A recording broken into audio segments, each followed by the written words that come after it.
Welcome to another episode of Shift with Elena Agar. In this conversation, I chat with Lidia Axe. Shares her transformative journey from spending many years as PwC and kind of working with big organizations to then really finding her space in the coaching industry. And now she works with coaches and organizations and individuals ultimately to help them kind of really bring out the best in the work that they do. So she shares a lot of stories about, how certain encounters throughout her life really navigated her career forward, the pivotal moments that made her who she is today, the pivotal moments that drove her to the decision making of going into entrepreneurship.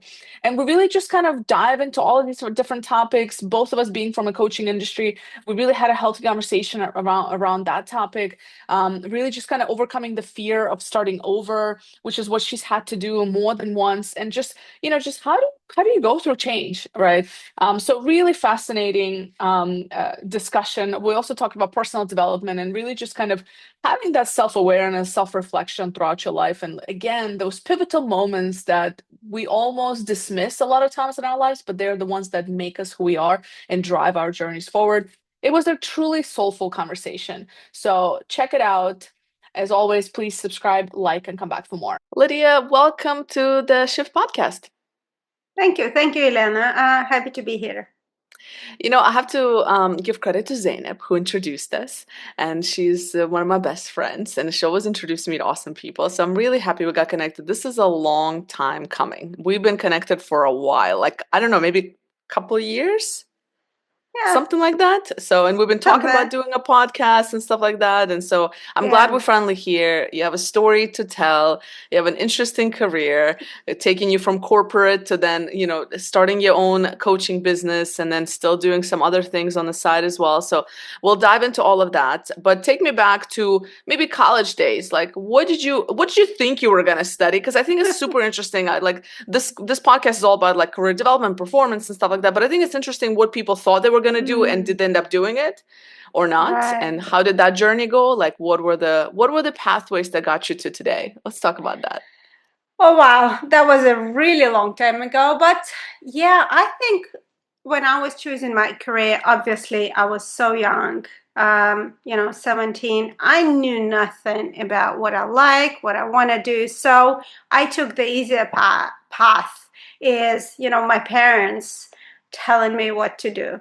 And I don't know. I think a lot of young people, they don't know what they want to do, what they like. So my parents told me, my father was into banking at that time. He said, at that time, finance was topical, finance or being a lawyer. And I'm not a detail person. So obviously, detail kind of reading the manuscript type of person. So I'm like, no, lawyer is not for me, but finance seemed like fun because, numbers, I love numbers because numbers don't lie.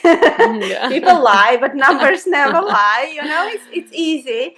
So I went into finance and I found it easy. I love, I was good with the numbers, and I quickly understood was the accounting, the finance was about. On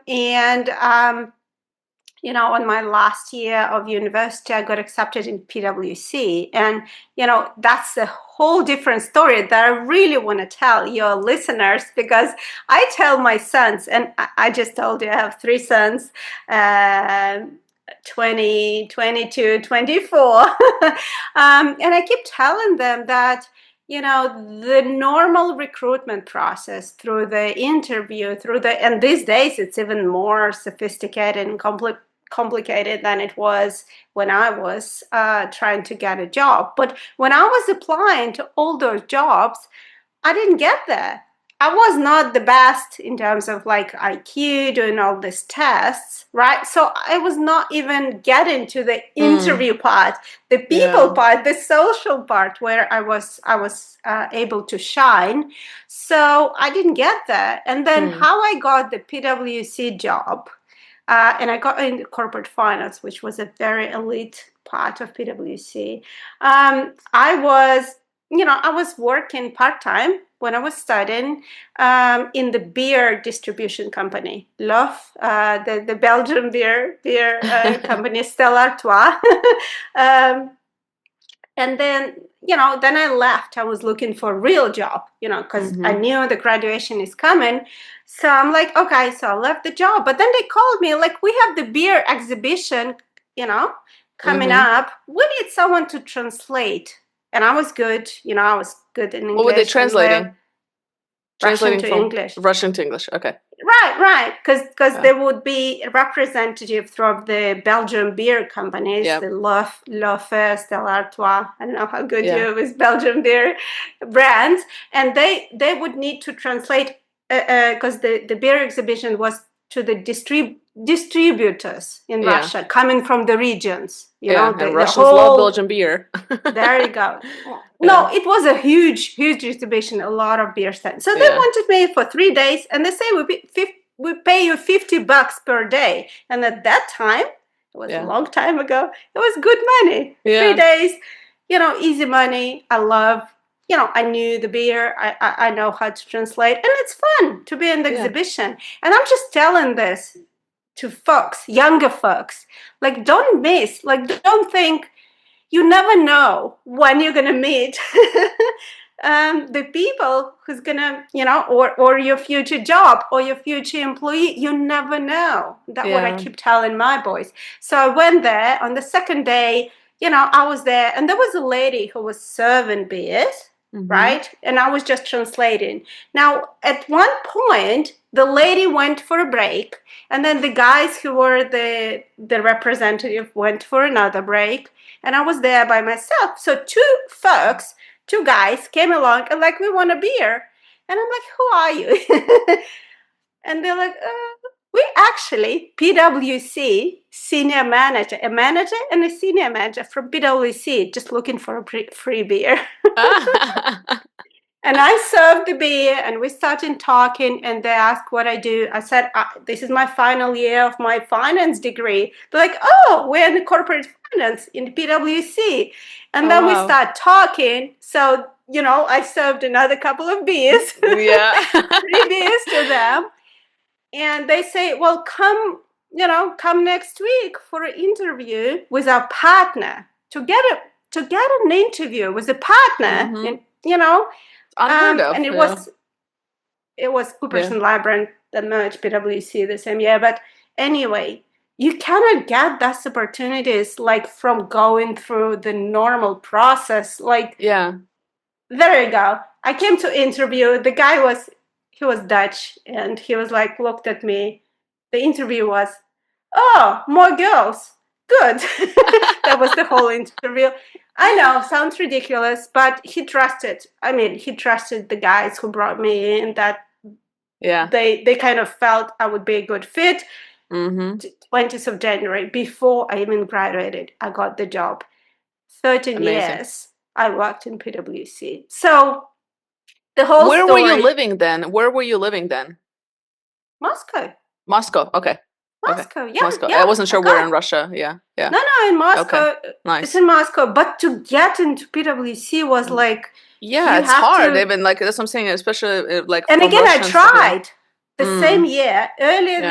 Earlier the same year in autumn, I went through the whole recruitment process. I was doing the test, and obviously I was not selected because. Which is so strange. It's because it's like, we'll dive into that in terms of just like the recruitment process and the evaluation of talent. But anyway, back to your story. Okay. I'm just saying, guys, whoever's listening to this, my jobs, and my corporate career, I spent next 13 years in PwC, amazing. I moved departments. I moved 5 departments because I never kind of I'm not the person who like to stick to something. I like to explore. I was in audit. I was in corporate finance, then in audit, then transaction support, risk management, Central Eastern Europe.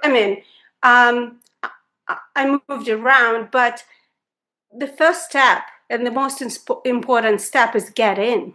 You need to get in. And what I want to tell you that, sending 1,000 resumes per day, now it might work, but there are other options that are available. And I had some other opportunities, some other jobs that I got completely non-traditional way. So don't miss the opportunity. Someone offering you something, be a volunteer, be a translator, be like, come and help us. Hey, we're doing this. Like, don't miss those opportunities and actually look for these opportunities. I wasn't looking, but if I didn't have that, I would be looking for those opportunities to be in places where you can meet people that potentially could open up jobs, partnerships, startups, some things that you can not even imagine before you meet those people. And then the other part of it is like actually being ready for those conversations and having the social skills. I think that's like, so I think one, being in the right time, the right place, but then the other part is like, are you practicing social skills? And I think this is what a lot of young people struggle with today, that, the opportunity might present yourself, but are you able to recognize it and actually present yourself well? Right? That's like the other thing. Do you see in your, because you have boys that are in their 20s, I'm sure they have obviously friends in their 20s. Do you see a difference between their generation compared to like our generation? Because I feel like a lot of people talk about this part these days, like the differences between the social skills of like millennials and Gen X's and and so on, and then Gen Z's. Do you see that? Are they prepared for those conversations? Yeah, my three boys are very different, and that's what I want to mention. So, yes, there are probably these generational traits, right? The millennials, Gen Zs, baby boomers, whatnot. However, right, I don't want folks to be restricted by them, right? Like, don't try to put labels, whatever labels they are. ADHD these days, like I meet people. I just had an employee and he said, I'm ADHD. And I'm not saying this is wrong, right? Especially if it is medical diagnosis. But, I don't want folks to be restricted by those labels. Right. Please don't. Please don't. Right? So now is it harder for them to communicate? Probably, because, most of my three boys, they got into the COVID in the most kind of social years where I had most parties in my life. They didn't, right? Because they were in COVID. So it is fact. Okay. They might be missing those social things. Also, when I was at that age, we didn't have social media, so whatever connection we had to make it real life. And we didn't have a choice. Different. We were forced. We were forced which is very different from connecting on social, where you can hide behind the screen and you can pretend to be someone you're not. Now, so do they have challenges? Yes, they do. But I don't say force, but I invite them. I'm a coach. So I often invite my clients and I invite my sons, my three sons, to the opportunities outside what they're currently doing or they're comfortable doing. And I do that by introducing them to some of my friends or introducing them to some communities. And some of them are doing great. Some still finding their ways. I definitely see they have more difficulties than we had. Again, because we were living in a different age. Different times in general. Just different times. And we didn't have the same like alternative social options, and we might have been the same way actually. So it's almost, part of it is not their fault, so no, I'm with you there. So 13 years at PwC, what happens next? Right. So, and I'm so grateful to PwC because I was, as I told you, I was moving around. I moved, once I had my kids, I moved to the non-client facing roles Uh-huh. because I was, I wanted to be a mom. I Yeah. wanted to be with my sons, but I still wanted to make my career. And, I'm grateful to PwC because they offer me that opportunity to be in a non-client facing role, right? Where I could take flexible hours, I could work from home, I could be at their concerts, and when they sick, I could be at home. I think it was very advanced at that time. Now these days it seems kind of normal, but at that time it wasn't. But then the kids grow up, and I kind of felt like, okay, they don't need me as much, at least my three boys. So I wanted to move on, and I looked at the corporate ladder. I don't want to sound cliche, but I kind of felt like it's not for me. Like I didn't feel like moving up would give me more fulfillment, like give me more passion, like give me more. It was good, because my passion were raising my kids, and this would give me enough talking to adults versus kids, doing something and getting good compensation. But then I felt like I needed something more. I needed more fulfillment and the passion. So I went to get the executive MBA. That's where I met Zainab. And that's where I think I was bitten by an entrepreneurship bug. Yeah. As like many the do. spider, Yeah. like the Spider-Man bug. I think once you've been bit, that's it. I'm afraid. So since then, I'm like, okay, I need to do something. I tried moving from the PwC to the industry. I was a CFO of a huge project, 10 billion euro project, building a chemical plant. But I'm like, okay, I don't feel like this is the passion. I don't feel it was, in terms of the ambition, that's probably was like 100 out of 100, right? The ambition was there. But in terms of the fulfillment, in terms of the culture, in terms of the people around me and everything, it was like 0 out of 100. So, and I was like, okay, I've bitten by the entrepreneurship bug. I need to try and see what I can build. And as they teach us in business schools, what your business should be is something you know a lot about. So what was that? It was kids.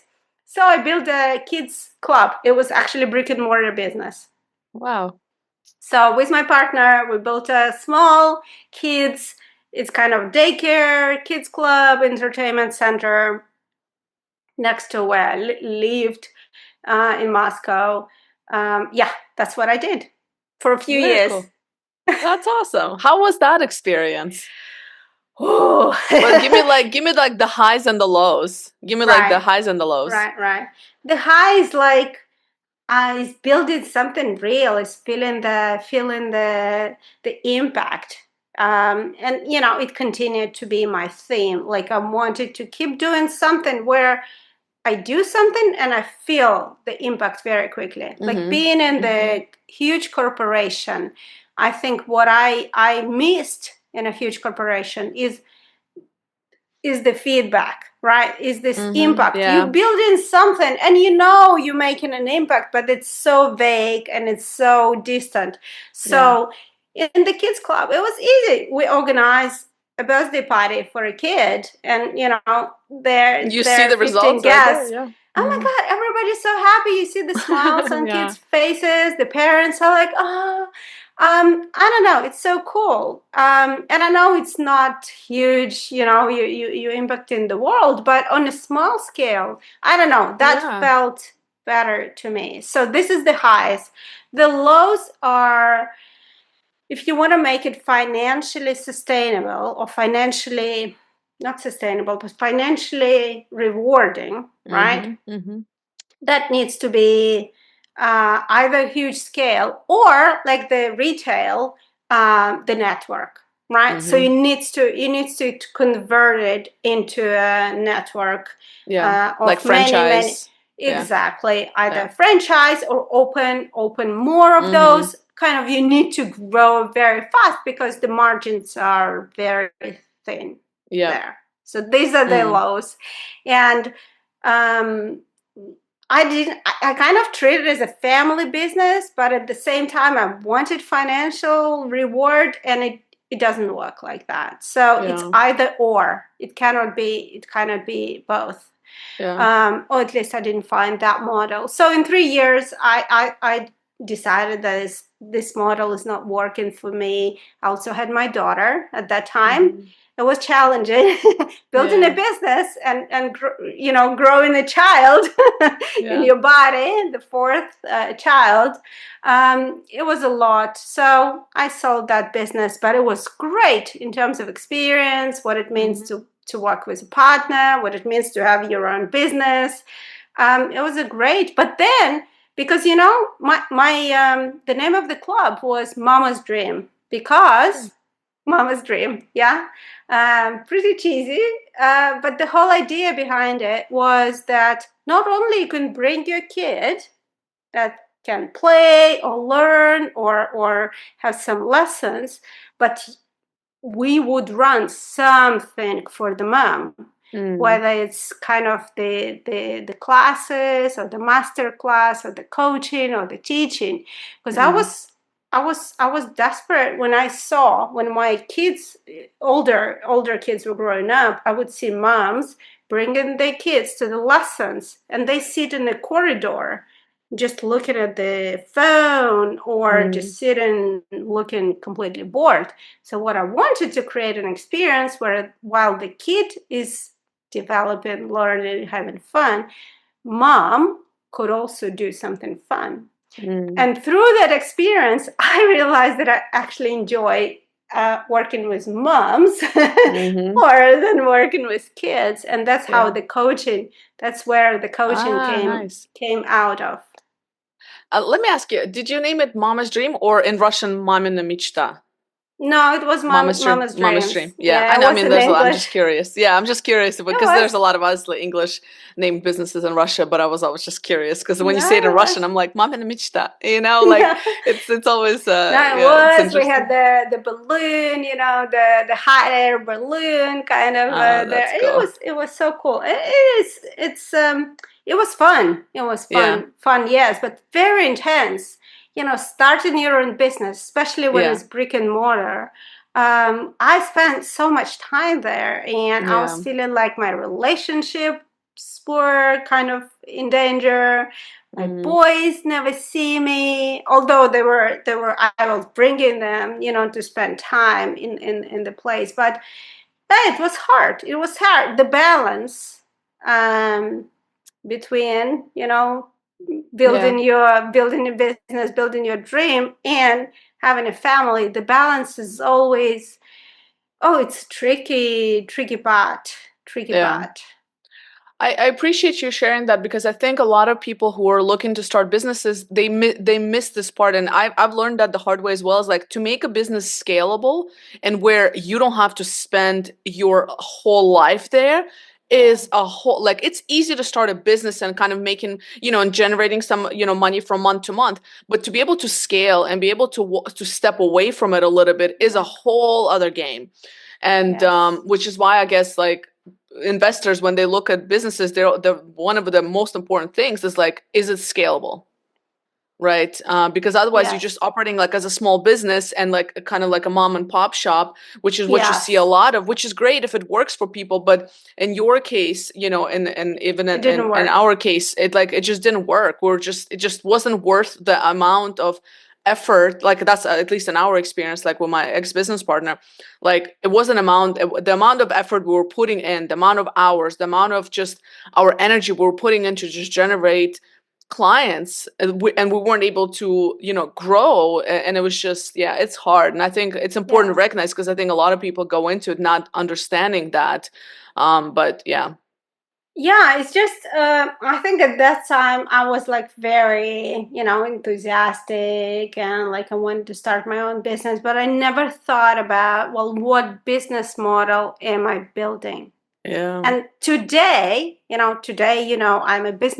I'm a business coach, and I help other coaches digital solopreneurs build their business. Well, I start from the business model. Today, I understand, 10 years ago, I didn't, that we need to look, okay, what is the lifestyle? What I like from Cal Newport, I like lifestyle-centric planning model, where you look 10 years from now, and you ask yourself, what kind of lifestyle? And lifestyle is simply, how do you want to spend your day every day? How do you want to spend your day, your week, your month, your year?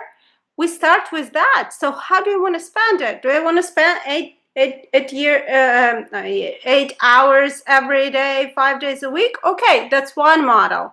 But if you say, well, actually, I want to work 3 months a year and that's it, or I want the company, I don't know, maybe 3 hours a week check in, and I want it to work. There is no passive income, honestly, but it's kind of semi-passive or like very passive.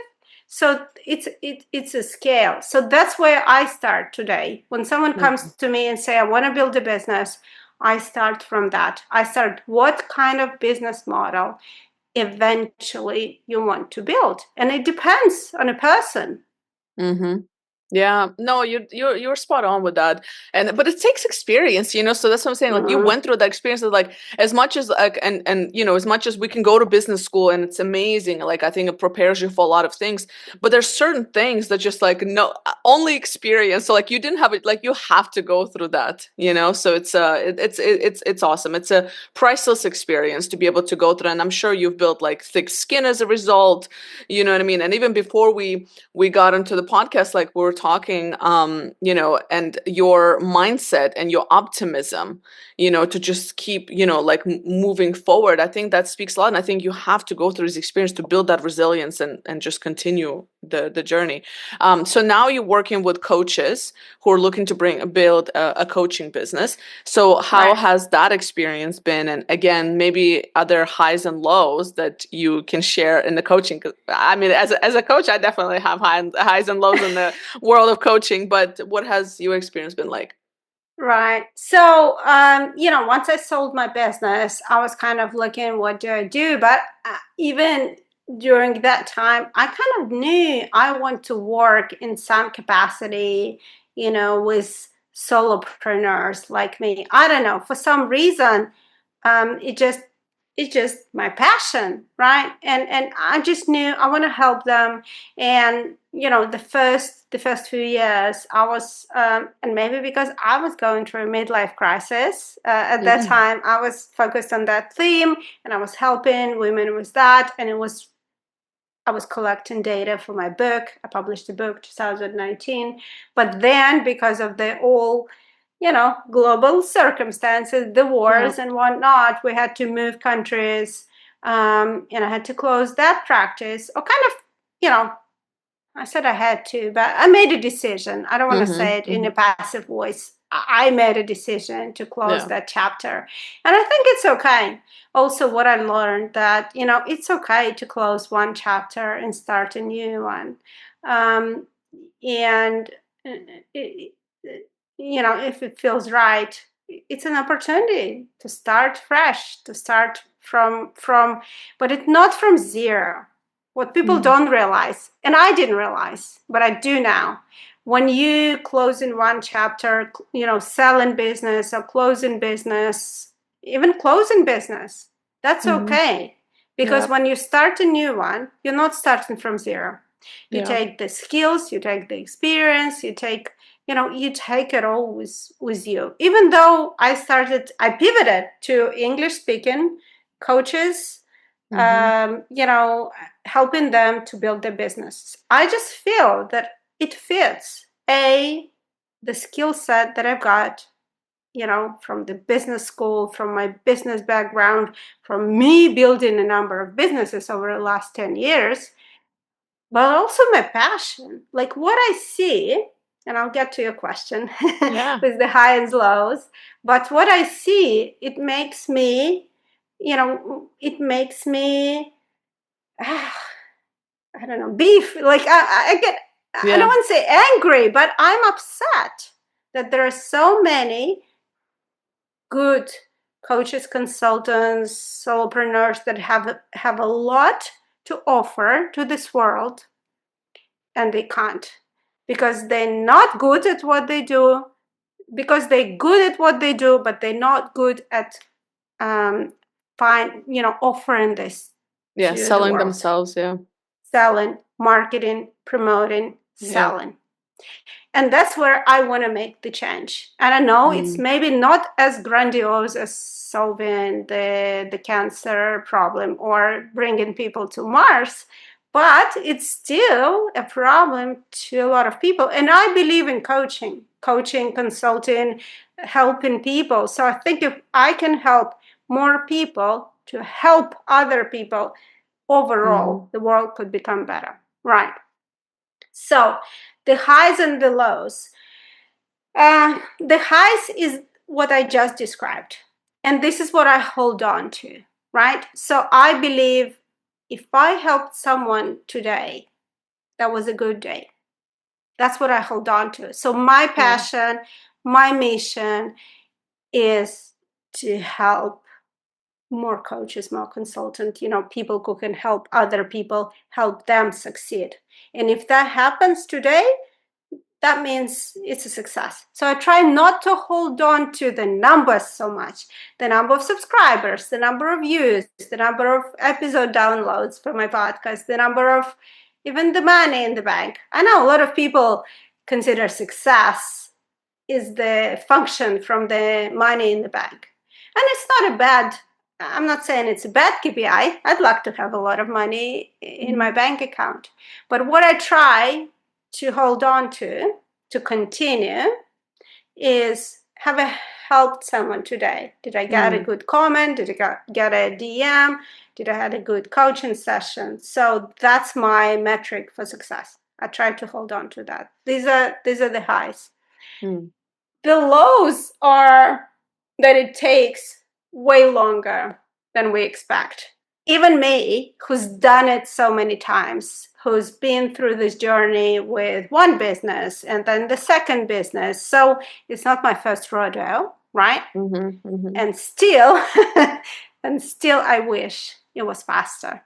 So things takes longer, way longer than you expect, than I expect. And of course, when we expect, a lot of disappointment comes from failed expectations, right? If we don't have expectations, it's easy, but we do because we're humans, and this is part of the human nature. So it's okay. Don't beat yourself up for having those expectations.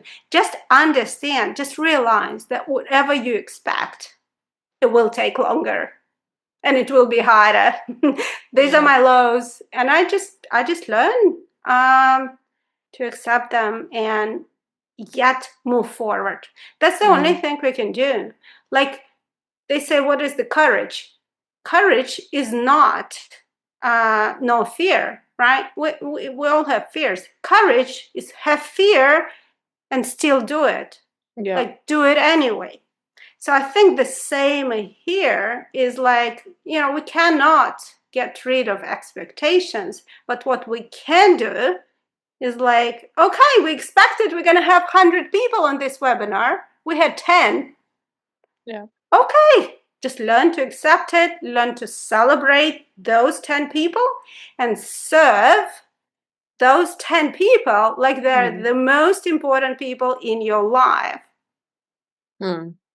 To move on. That is so spot on. Like it's such as you're speaking, I'm like, man, like it's just so, first of all, you're helping a lot of people through this last couple of minutes, whatever it was of what you were, when you were speaking. I think there's just so many gems. The focus on those 10 people, I mean, I see this, people make this mistake over and over again. Everybody wants this, thousands of people, hundreds of people and all of that, but you're absolutely right. Like any successful venture, any successful person, if you look back, like they had one person in the room sometimes, but what they did is that they treated that one person, which is as if they are 1,000 people. Like they were that important. And I think it's such a great lesson for people, because I think we're in this world of just like, we need results and we need them fast. And you're right, it's going to be harder, it's going to take longer. It's just the reality, and if if you just expect that it's just going to suck. That's what I tell myself, like, this is going to suck, but I'm here and we're doing this. And I have this quote that I have on my board, which I've read way too many times on this podcast, but I don't care, because I think it's beautiful and it's a great reminder. But it says, have fear, but don't have doubt. So to your point, like, it's the same thing, like, move through fear, but believe that, it's whatever that you're working, it's going to come through. And I love this, what you said about the fear, because if you're just comfortable all the time, then what's the point? You're doing it wrong, probably. You know what I mean? Yeah. I took a challenge a couple of weeks ago. I have my own podcast. You were on the podcast, and I'm like, a couple of weeks ago, I'm like, Lydia, if people accepting your invitations, then you're not inviting the right people. Like, invite people who you think are going to reject. And I started doing that. I started, I started seeing people who I think out of reach, who I think like they cannot come to me. And I tell you what, out of 5 people I invited, 1 accepted. Yep. Beautiful. But that's it. So that's what I'm saying. If you feel comfortable, you're not doing it right. That's the whole thing. Building a business, I always say building a business is the best self-development course. That's the best, because you have to get out of your comfort zone, all the time. Mm-hmm. You're so spot on, and kind of the thing that I live by is, what's the worst that will happen? Somebody will say no. I'll have to start over. Like, it's like, what's the worst that will happen? But in my case, the worst case scenario is, like, I always, like, I talked to a friend of mine who is also a coach, and we have these conversations, and we speak often to, like, what are we going to regret not doing when we're like 70, 80, like, God willing, we'll live that long, right? And it's like, and I would regret not continuously trying something new, like, in this case, I'm on my 2nd startup, so, like, continuously like trying new things, new business initiatives, like, because it's like, you get there and you get this invite people who you feel like outside of your reach. And even if like 1 out of 5 comes on, that's a great win. Like, that wouldn't even happen if you didn't do this. So no, I totally agree. And, and listen, like, to each his own. I think it's also important to know that, like, some people are just happy in that very, that comfortable zone. And listen, like, if it floats your boat, like, it is what it is. It's not the life that I want to live. It's not how I choose to spend my days and stuff like that. But I think I've met people who are just, for whatever reason, just want to be comfortable, and, it's fine. It is what it is, I guess. But I'm not one of those people, and my personal kind of agenda is that, like, I think you should always push yourself, but if you don't, maybe just listen, like, to why you're not pushing yourself. And if it's fear, don't let fear stop you. But if it's like some legitimate reasons, more power to you. So no, of course. And look, I think it's also, it depends on your type and what your values are. Like, I know my values. I'm a certified values coach, by the way, and I know my values very well. My top 3 are integrity, daring, and family. So I know integrity is like trying to stay true to what I believe, what I say, integrity, obviously. But second is daring. So if I'm not daring, if I'm become too comfortable, too complacent, kind of living day by day, I know I will not feel happy. Whatever, it doesn't matter the level, it doesn't matter. It's just daring, like challenging the status quo, challenging myself, challenging what I can achieve, is just what brings me joy. So I think, I'm not saying everybody should do this. I think everybody should know themselves very well. And I just posted this morning on LinkedIn saying, for a long time I was saying become a better version of yourself. And I was believing this is the path from the self-improvement thing. Now I don't believe this anymore. I think the path is not becoming a better version of ourselves. The path is understanding and staying true to ourselves, accepting and staying true to ourselves. Because I think, we get to this world, right, as a child, and then as we grow, from the family, from the school, from the society, from our partners, our friends, we start to blend in. We start to fill in. We start to behave the way that get us accepted. Because this is our natural. This is built in. We cannot. Only few people can kind of do what they want. We are wired as a survival threat to fit in. So when we feel like something is wrong, I don't feel like, I'm not happy, something is not working. So the path is not to become the best version of ourselves, but actually to unlearn those things that were imposed on us by family, our parents, with the best intent in mind, not the worst, with this family, with the school, with the society, with our partners and whatnot. Unlearning this and understanding, who we are.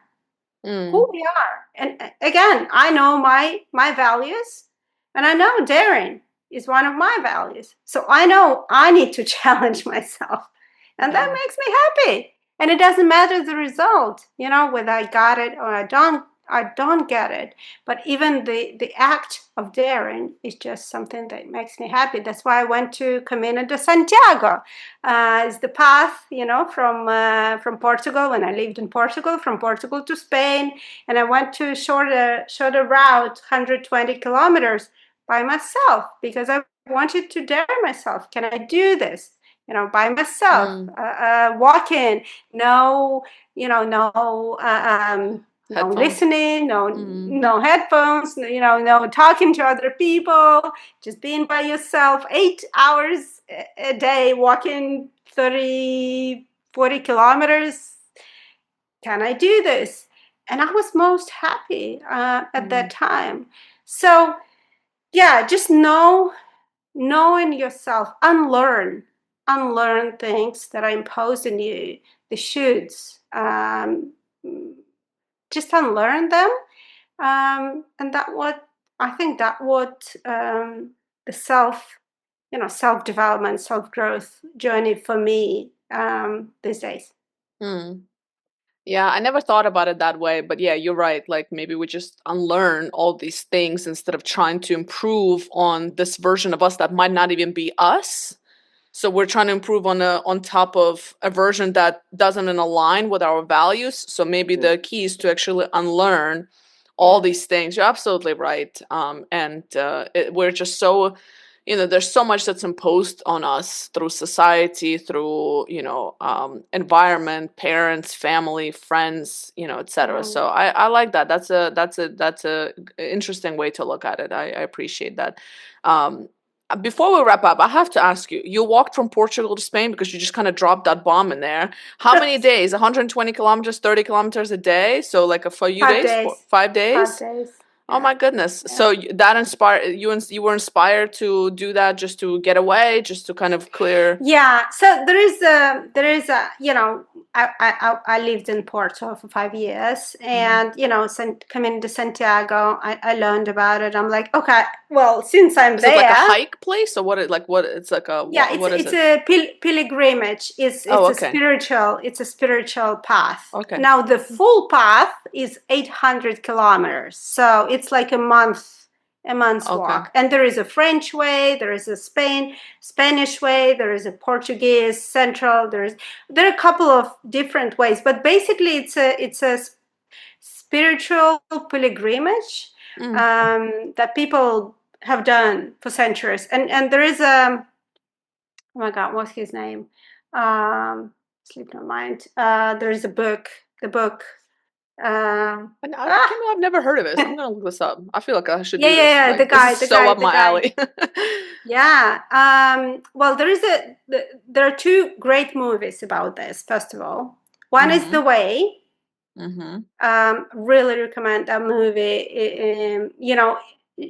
She's doing a different way. It's in US, but she totally healed herself from drugs, from relationship, from abuse, from Hmm. yeah. And then there is the Santiago Way. I know. Hold on, I might be getting it wrong. The Way. The Way is the movie, right? The Way is about the Santiago community Santiago. Okay. Okay. And it's about the father who lost his son, and he went on this 800 kilometers, and he healed himself through that. Is The Way. The other one, what's her name?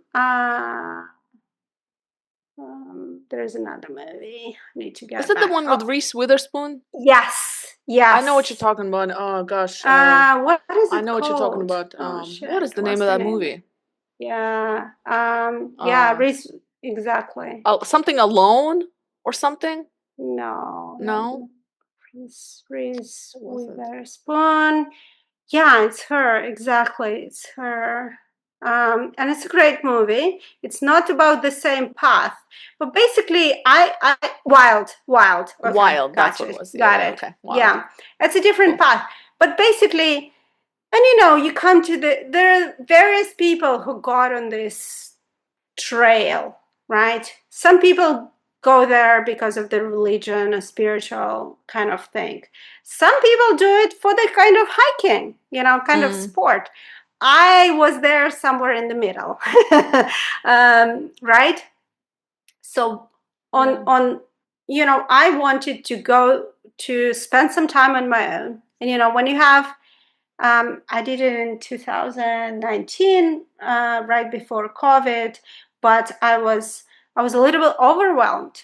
Big family, 4 kids. We just moved countries. I had a coaching practice, and I just felt like I'm here. The path is here. I think Yeah, why not? it's like it was literally under my windows. Like I could see pilgrims going in front of my windows. Can you believe this? So I'm like, I had to do this. And then I was overwhelmed with my family, too much responsibility, this midlife crisis thing. So I went there half spiritual, half I wanted to have some action. No, it was amazing. It was amazing. I understood that I need to challenge myself. That's where I realized that I need to challenge myself, and I really like moving. For me, it was a form of meditation. And for some people, sitting meditation is great. But for people like me who are very energetic, moving meditation, dynamic meditation is way better. Yeah. I experience, like when you walk for 6 or 8 hours straight, first you have so many thoughts running through your head, but then it comes down and there is silence. And it's so beautiful. Like, this is the most beautiful thing I experienced in my life. It's just clarity. It's like no worry zone. You just become one with the world around you. And it wasn't necessarily nature, because you walk, sometimes it's the forest, sometimes it's hills, sometimes it's even city. But it doesn't matter. You just become one. There is no thought, because all the thoughts you could think for the last whatever 5-6 hours, they're gone. You've thought about them. You let them go. And then it just silence, and you just be, right?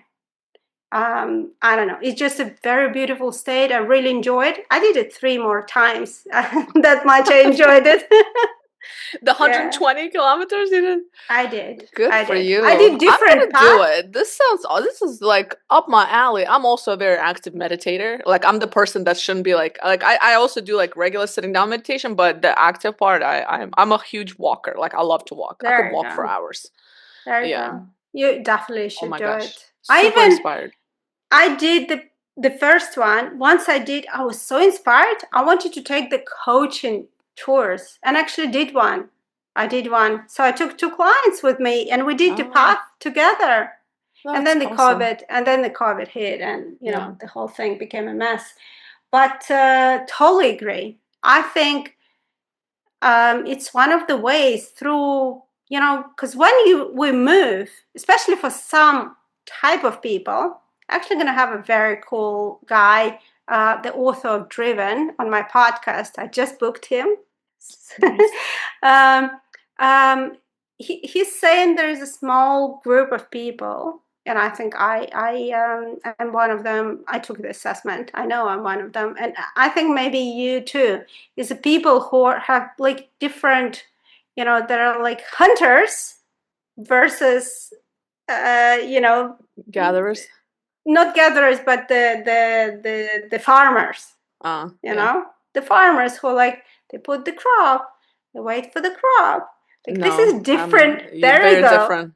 Okay, then you need to take that assessment. Is Driven. The book is Driven. You can take the free assessment, and that's what he's saying.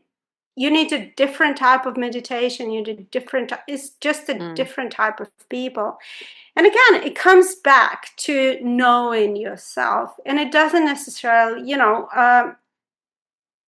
it's, you can put the label, or you don't have to put the label. Just know what works for you and what doesn't.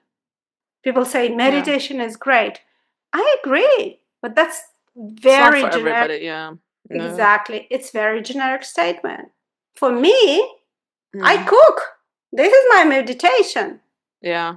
Because I need to be moving, like my hands and my body need to be doing something for my mind to calm down. That's why I like the walking so much.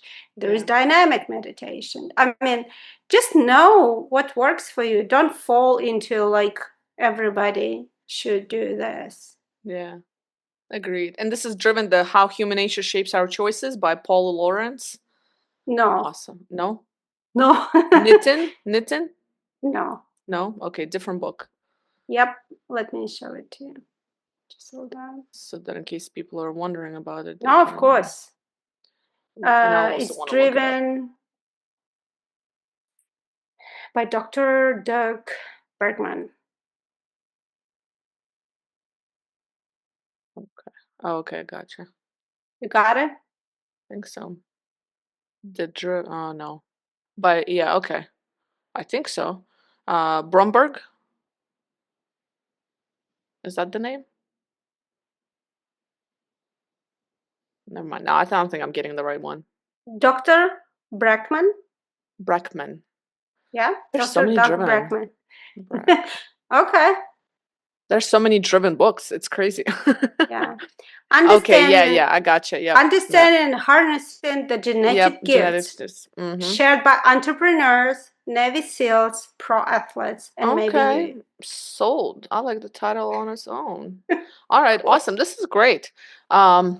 So many things. First of all, if anybody who's listening in my audience, if you want to do a hike across Portugal, from Portugal to Spain, just let me know. From Spain to from Portugal to Spain, or from France to Spain, correct? Oh, France to Spain. Okay, we'll look at the more scenic route. We'll see.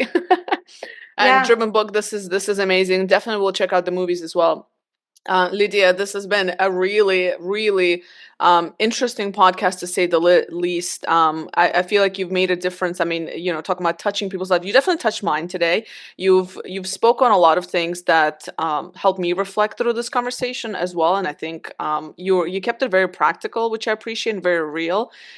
Which is why, like, I love storytelling. Like, I love it when people just share their experience and I'm like, this is where it's at. Like, just real things, not scripted, not like, just what's the word, like filtered and stuff like that. Like, you kept it very real, and I appreciate it. I really just been a really, really great conversation. Where can people find you? Where can they connect with you? Where do you hang out at the most? Sure. So the best way to connect is LinkedIn. So Lidia Axe. I changed my name because nobody can spell my name. So I decided to change my name to Axe, and it's actually the first three letters of my maiden name. So it's not totally. So it's AXE. Yes, Axe. Yeah, Yep. yeah, Axe. Yep. Lidia Okay. Axe. Find me on LinkedIn. I hang out there almost every day. And then getitdonecoaching.com. So, I have a Sunday newsletter. It's free. Thrive in Coach Sunday. Jump to either LinkedIn or getitdonecoaching.com and subscribe to the newsletter. People seem to enjoy it, and I hope you find it useful too. I try to keep it as this conversation, very practical, lots of stories, and of course, fun, because I don't believe we should do anything if it's not fun. Agreed. Well, this has been the most fun podcast. So thank you for that. Thanks for coming on the show. And I look forward to speaking again, or maybe post my hiking trip or my walking trip. We can talk about that. Yeah, amazing. Yeah, I haven't planned mine yet. Israel is very hot. So, and there is a trail here, but it will take me some time to get there. So look forward to hearing your experience. Thank you for inviting me to the show.